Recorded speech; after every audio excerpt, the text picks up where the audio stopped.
बिस्मिल्लाहिर्रहमानिर्रहीम। अस्सलाम वालेकुम। क्या हाल है आप लोग के? आई होप आप लोग सब ठीक होंगे, खैर खैरियत से होंगे। तो जनाब आज मैंने आयशा को हाथ कर लिया है, सोचा इससे बहुत सारे जो है काम निकलवाए जाएं। और आज मैं सोच रही थी कि क्या बनाऊं, तो कुछ ऐसा आइडिया आया तो आप लोगों से भी आगे तक शेयर करूंगी। आप मेरी वीडियो जो है एंड तक देखिएगा और फुल एंजॉय करेंगे आप मेरी वीडियो को। तो बस चलते हैं व्लॉग की तरफ। और ये आयशा भी आ गई है साथ। अस्सलाम वालेकुम, कैसे हैं आप सब? सिंपल मील में आप सब की वेलकम है। तो यहाँ पे आप देख सकते हैं आज मामा ने मुझसे बहुत सारे काम करवाए। तो आज ये था कि मट्टी बहुत ज़्यादा उड़ रही है, 2-3 दिन से हवा बहुत ज़्यादा चल रही है। तो मैंने सोचा चलो डस्टिंग कर लेते हैं, आज ये काम भी निपटा लेते हैं। तो बस आयशा घर की सफाई देख लेगी, तो मैंने सोचा चलो डस्टिंग कर लेंगे सारे घर की। दो मिलके काम कर लेते ना तो बहुत आसानी हो जाती है। तो इत्तेफाक ऐसा था कि उसकी तबीयत थोड़ी सी ऐसी थी और उसने छुट्टी कर ली थी। अब वो बहाना था क्या था ये पता नहीं। तो वो बस मामा यही। बहाना तो नहीं था, लेकिन छुट्टी तो मैंने की। तो खैर ये कि आप देख सकते हैं कितनी मट्टी वाली हवा चल रही थी और दरवाज़ों पे हर जगह जो है इतनी मट्टी मट्टी हो रही थी। तो सारी अलमारियाँ, सारे दरवाजे जो हैं मैंने साफ़ कर लिए, सारे कर्टन्स भी साफ़ कर लिए। मैंने छुट्टी करी और फिर मामा ने मुझसे बहुत सारे काम लिए।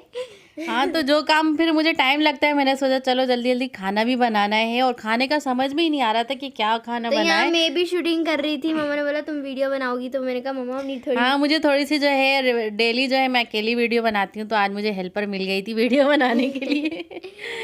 तो बस ये कि सारे कर्टन भी जो है मट्टी में हो रहे थे, वो भी सब मैं जो है इस तरह से साफ़ कर लूँगी। मैंने झाड़न बना के रखी हुई है, इससे ये कि बहुत इजीली जो है सारी सफाई मट्टी वगैरह हट जाती है। तो बस और यही सोच रही थी कि मैं आज खाने में क्या बनाऊं। और जब कुछ समझ में नहीं आता कि क्या बनाए, तो फिर कुछ चीज़ें ऐसी हैं जो मेरे दिमाग में आती हैं, जिसमें है सबसे पहले जो हम बनाते हैं स्टीम अंडे। स्टीम अंडे। और अगर आयशा के पापा से पूछा जाए तो उनको खानी होती है आलू गोभी, और हाँ। बच्चों से पूछा जाए तो कहते हैं आलू मटर।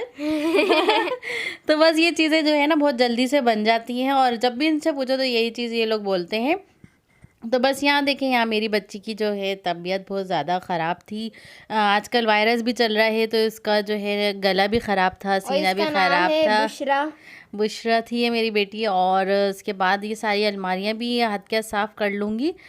तो बस यही होता है घर की रूटीन। और अभी कुछ दिन पहले मैंने सारी चादरें भी धो ली हैं, क्योंकि रमज़ान आ रहे हैं ना, तो इस सारे जो छोटे मोटे काम होते हैं निपटा लिया जाए ना तो पहले से, तो बहुत ज़्यादा आसानी हो तो जाती है। जो कि रमज़ान में सिर्फ 1 महीना ही रह गया है, तो फिर 1 महीना मामा। नहीं, 20 दिन रह गए हाँ, बस। बस 20 दिन रह गए, तो मामा ने सारी प्रिपरेशन शुरू कर दी है। हाँ, सारी तैयारियां भी मैं कर रही हूँ रमज़ान के हवाले से। सारी चीज़ें क्या क्या चीज़ें स्टोर करनी है फ्रिज में। और मज़े की बात ये है कि पिछले साल ऐसा हुआ कि मैंने समोसे वगैरह बना के रखे सारे, और काफ़ी समोसे और वेजीज वगैरह काट के रखी। तो ऐसा हुआ कि हमारे यहाँ का ट्रांसफार्मर फट गया, और तकरीबन 3 से 4 दिन हमारे घर लाइट नहीं आई थी।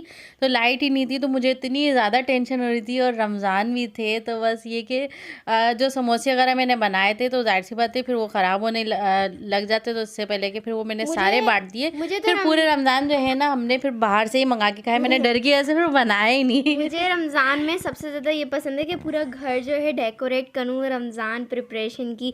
आपको क्या पसंद है रमज़ान में, खाना या पीना या इबादत करना? क्योंकि ऑब्वियसली आप सबको इबादत करना तो इबादत ज़्यादा करना ही पसंद होता है ना हाँ, सबको। वो तो सबको ही पसंद होता है इबादत करना, लेकिन जो घर डेकोरेट करने का अलग ही तरीका होता है ना, वो बहुत मज़ा बहुत आता मज़ा है। आता है उसमें। और यहाँ देखें, यहाँ बातों बातों में मैंने खाना भी शुरू कर दिया था। तो आज मैं बना रही थी स्टीम अंडे। तो यहाँ मैं कुकिंग कर रही थी, साथ में आयशा जो है सफाई कर रही थी। तो यहाँ पे देखिए मैंने आधा कप ऑयल ले लिया था, या घी ले लिया। तो मैंने डाल दी थी तकरीबन 2 मीडियम प्याज डालनी थी। और साथ ही मैं यहाँ पे 4 टमाटर डाल लिया हूँ, क्योंकि टमाटर जो हैं सस्ते हो गए हैं। हमारे मुल्क में कितनी ज़्यादा महंगाई हो रही है कि बस अब सोच ही सकते हैं। पहले मैं 2 से 3 डिशें ये कि बना लेती थी, लेकिन अब ये कि अब थोड़ा संभल के चलना पड़ेगा। और घर को भी चलाना है, बच्चे भी हैं, तो बहुत ज़्यादा जो है अब बजट आउट होता जा रहा है। तो बस यहाँ देखें, यहाँ पे 3 से 4 जो है मैंने टमाटर डाल दिए थे। इसको कवर करके रख दूँगी तब तक हमारे टमाटर जो हैं नरम नहीं होते। तो बस यहाँ देखें, हमारे जो टमाटर हैं वो अच्छे से नरम हो गए हैं, और इसको मैं स्पैचुला की मदद से दबा दूँगी ताकि ये अच्छे से हमारी जो ग्रेवी बन जाए। तो ये बहुत मज़े के जो है ये स्टीम अंडे बनते हैं, अक्सर मैं बनाती हूँ और बहुत ज़्यादा मैं बनाती हूँ ये। तो जब कुछ समझ में नहीं आता ना तो सबसे पहली डिश जो है यही दिमाग में आती है और ये बहुत ज़्यादा टेस्टी भी होती है और बहुत मज़े की बनती है। आप लोग इसको ज़रूर ट्राई करके देखना। हर किसी का अपना एक अंदाज़ होता है इसको बनाने का। तो मैं यहाँ पे मैं अपने बाबा की रेसिपी से बनाती हूँ, उन्होंने मुझे बताए थे। तो बस यहाँ पे इसके बाद यहाँ डाल रही हूँ मैं चिली फ्लेक्स। मैंने डाला है तकरीबन ½ टीस्पून के करीब, और ½ टीस्पून यहाँ पे मैं डाल रही हूँ ब्लैक पेपर। और ब्लैक पेपर का इसमें फ्लेवर बहुत ही मज़े का आता है, तो आप लोग इसको स्किप मत करिएगा। और साथ में मैंने यहाँ डाल दिया था ½ टीस्पून मैंने यहाँ पे नमक डाला है, और ½ टीस्पून ही यहाँ पे मैं चिकन पाउडर डाल रही हूँ, क्योंकि जब जाहिर सी बात है हम अंडे बना रहे हैं तो चिकन क्यों पीछे रहे, तो चिकन का फ्लेवर हमने यहाँ पे डाल दिया। तो बस इसको हम अच्छे से मिक्स कर लेंगे। और यहाँ पे मैं डाल रही हूँ धनिया पाउडर, ये 1 टीस्पून मैंने यहाँ पे डाला है। स्टीम अंडे जो होते हैं वो बगैर चिकन के ही बनते हैं। स्टीम अंडे अच्छा, कोई जो है चिकन बॉईल करके भी इसमें ऐड करता है। हाँ, रेशे बना के आपने हमें खिलाई भी इससे पहले मैं भूल जाती हूँ। और मतलब तो वैसे स्टीम अंडे जो है ना सिर्फ स्टीम जो है अंडे ही बनते हैं और स्टीम में बनते हैं और बहुत अच्छा उसका फ्लेवर आता है। तो बस ये देखिए सारी चीज़ें मैं इसमें मिक्स कर लूँगी। थोड़ी सी मैंने डाल दी है यहाँ पे हरी मिर्चें, और इस दफ़ा ऐसा हो गया मेरे पास जो रेड चिली आई है वो बहुत ज़्यादा तेज़ आई है, बहुत ज़्यादा तीखी है। तो इसलिए मैं जब भी उसको डाल रही हूँ तो बहुत ज़्यादा मिर्चें हो रही हैं, तब मैंने थोड़ा सा हाथ रोक लिया इस पर। और सबसे ज़्यादा मेन इंग्रेडिएंट्स इसमें जाएगा कसूरी मेथी, ये आपने लाजमी डालनी है इसमें। तो यहाँ देखें मैंने कसूरी मेथी इसमें डाल दी थी। अब सारे अंडे जो हैं मैं इसमें डालती जाऊँगी, इस तरह से स्पेस बनाती जाऊँगी।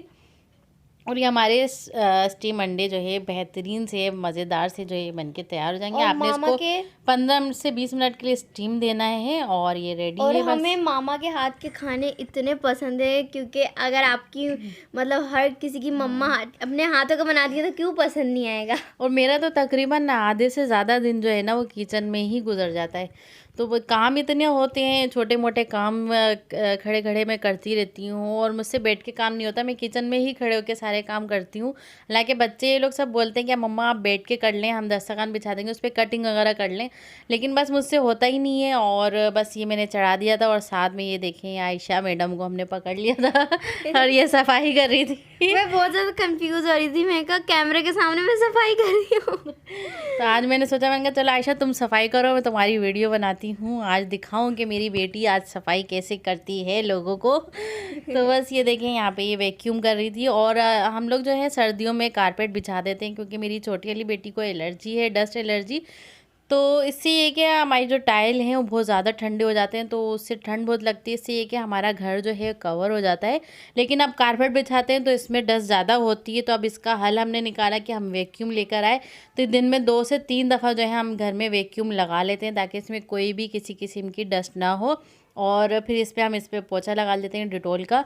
तो बस ये कि हमारा इस तरह से थोड़ी सेफ्टी हो जाती है। और इससे ये कि काफ़ी हद तक मेरी बेटी को फ़र्क पड़ा है, उसकी एलर्जी जो है काफ़ी बेहतर हुई है। वरना पूरी सर्दियां जो हैं हम लोग अपनी बेटी के चक्कर ही लगाते रहते हैं डॉक्टर के पास, इतनी उसकी हालत ख़राब हो जाती है, उसे ऑक्सीजन कम हो जाती है। चादर बिछा रही थी तो बस ये कि काफ़ी कवर हो जाता है। और ये कि गर्मी आएंगी तो हम ये कारपेट हटा के रख देंगे और इसको धो के हम लोग रख देते हैं, ताकि अगली सर्दियों में बिछाएं। तो इसलिए हमने सोचा कि आपके साथ आज के दिन डेली रूटीन हम आपसे शेयर करें। हाँ। तो बस ये थी हमारी आज की डेली रूटीन थी। और इंशाल्लाह कल आपसे ये वेजीज़ की रूटीन शेयर करूँगी और ये कैसे फ्रीज़ करती हूँ ये मैं कल आप लोगों को बताऊँगी। तो फिर कैसी लगी आपको हमारी आज की वीडियो? उम्मीद है आपको हमारी आज की वीडियो पसंद आई होगी। तो फिर मिलते हैं नेक्स्ट वीडियो में नए व्लॉग के साथ या नई रेसिपी के साथ। दुआओं में ज़रूर याद रखिएगा मेरी और आयशा की तरफ से। अल्लाह हाफिज़। और अगर जिसने हमारे चैनल को सब्सक्राइब नहीं किया, लाइक नहीं किया, तो प्लीज़ हमारे चैनल को ज़रूर सब्सक्राइब और लाइक करें और बेल आइकन के बटन को क्लिक कर दें, ताकि हमारी हर आने वाली वीडियो की नोटिफिकेशन आपको जल्द से जल्द मिलती रहे। तो ये वाली जो मामा बता रही हैं कि ये वाली रूटीन के मामा कैसे फ्रीज़ करती हैं, वो आप लोग देखना मत भूलिएगा। हाँ, वो कल के दिन आप लोग ज़रूर ये वाली देखिएगा, नोटिफिकेशन आपको आ जाएगी। तो मेरे और मामा की तरफ से आप सब लोगों को अल्लाह हाफिज़, टेक केयर, बाय बाय।